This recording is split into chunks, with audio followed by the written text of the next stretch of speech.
RBI pass చేసిన ఈ కొత్త రూల్ మనం తప్పకుండా తెలుసుకోవాలి. మనం బిల్ పేమెంట్స్ కోసం కానీ సబ్స్క్రిప్షన్ పేమెంట్ కోసం కానీ ఆటో పే ఎనేబుల్ చేసి ఉంటాము. దీనివల్ల ఎవ్రీ మంత్ ఆర్ ఇయర్ మనకు రికరింగ్ ట్రాన్సాక్షన్ జరుగుతూ ఉంటాయి. అయితే మనం కొన్నిసార్లు అవసరం లేని మంత్స్లో దాన్ని డిజేబుల్ చేయడం మర్చిపోతూ ఉంటాము.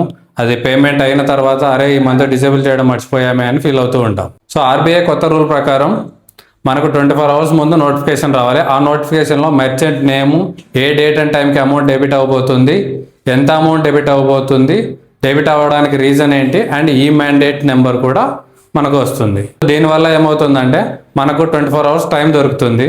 మనం ఈ ఆటో డెబిట్ లేదా రికరింగ్ ట్రాన్సాక్షన్ని క్యాన్సిల్ చేయాలనుకున్నా, లేదా ఆ పర్టికులర్ మంత్ ఆ పర్టికులర్ ట్రాన్సాక్షన్ని స్కిప్ చేయాలనుకున్నా, లేదా ఏదైనా చేంజెస్ చేయాలన్నా, లేదా కంప్లీట్గా క్యాన్సిల్ చేయాలన్నా ఈ మ్యాండేట్ చేసినప్పుడు ఓటీపీ లేదా ఏఎఫ్ఏ అంటే అడిషనల్ ఫ్యాక్టర్ అథెంటికేషన్ తో ఈ మ్యాండేట్ ఎనేబుల్ చేసుంటే 15,000 లోపు రికరింగ్ ట్రాన్సాక్షన్స్కి ప్రతిసారి ఏం ఓటీపీ అప్రూవల్ అవసరం లేదు.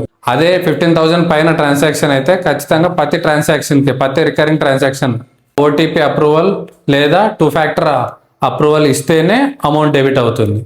ఇక్కడ మనం తెలుసుకోవాల్సిన ఇంకో విషయం ఏంటంటే credit card bills, insurance payments and mutual fund ట్రాన్సాక్షన్స్కి వీటికి మాత్రం 1 lakh వరకు లిమిట్ ఉంది. ఈ హెల్ప్ఫుల్ ఇన్ఫర్మేషన్ మన ఫ్రెండ్స్ అండ్ ఫ్యామిలీకి తప్పకుండా షేర్ చేస్తారు కదా.